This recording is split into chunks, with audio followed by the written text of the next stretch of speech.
All right, welcome to our SEADLink Member Spotlight. Today we have Laura Malecki, who is an active member who provides outstanding influence and contributions to the Mindful Seed community. So as a thanks, we're featuring her in this month's SEADLink Member Spotlight. So welcome, Laura. Thank you for having me and choosing me for this round on the Spotlight. Yeah, you're welcome. Maybe you could start with just sharing briefly a little bit about who you are and what you do. Thank you. My name is Laura Malecki, and I am over at the wonderful Tyrone Thompson Elementary School in the Southwest here in Las Vegas. And I am an art teacher and have been teaching for over 17 years here in CCSD. Awesome. 17 years. Wow, that's great. What made you decide to become an educator? So, one of my first experiences working in education was actually tutoring. And I had a love for tutoring one of my very first students, who's now 32, which is hard to believe. Um, it was just such a good experience. We're still connected and friends to this day. And then from there, I've worked anywhere from kindergarten all the way up to high school. And now I'm in elementary. Awesome.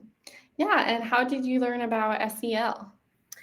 My first experience was actually not too long ago for SEL, and that was I started off doing NASA courses, and I really enjoyed the idea of social emotional learning and what it could do for the students, and tried out some of the techniques that I learned with my students and saw a huge difference in that they were really interested in it. And after that, I went with a nonprofit organization called Breathe for Change and learned to do social emotional learning for kids and adults. That's awesome. Wow, that sounds great. Glad to hear when students really pick up on it and enjoy it for sure. Yeah, so what have you enjoyed most about your career in education?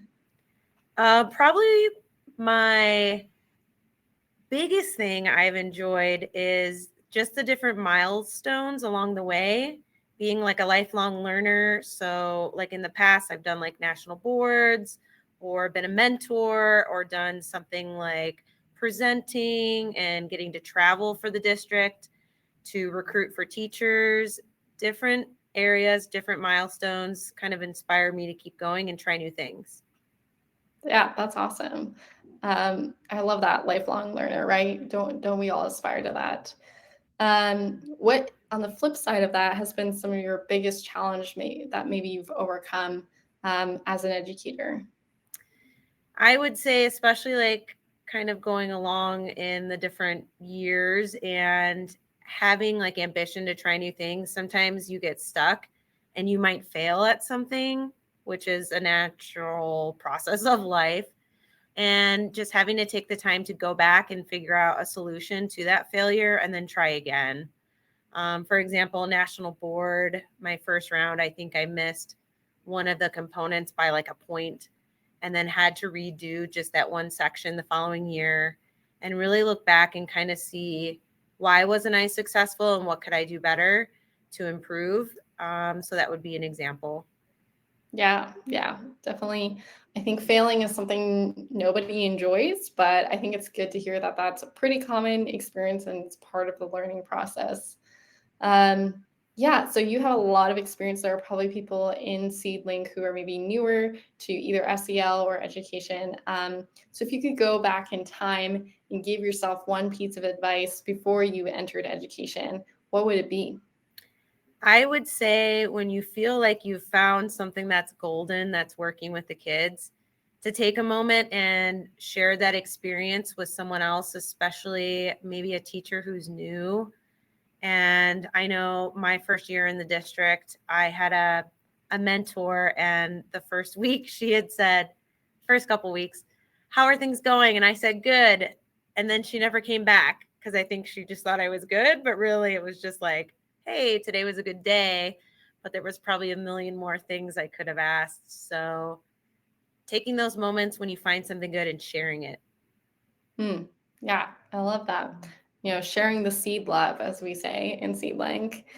Yeah, I guess more kind of a pivot there, but related, and you might have touched on this a little bit earlier, but how have SEL and Mindful Seed helped you either professionally or personally?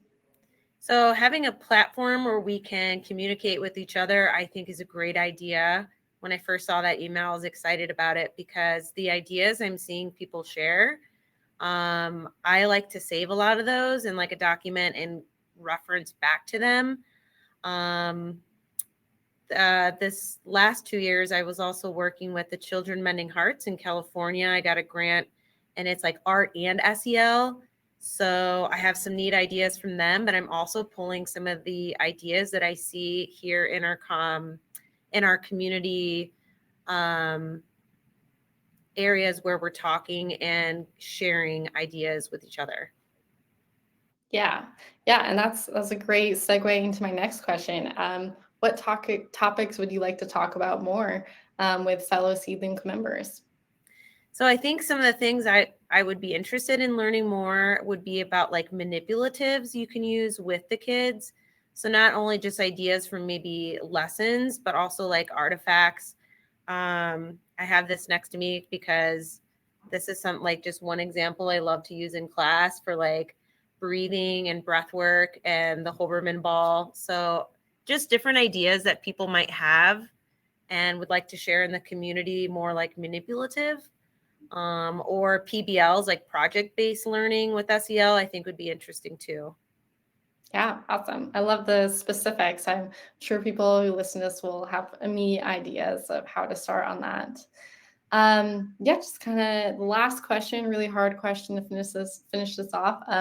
Imagine a day without work, the internet, and any other obligations. What would you do?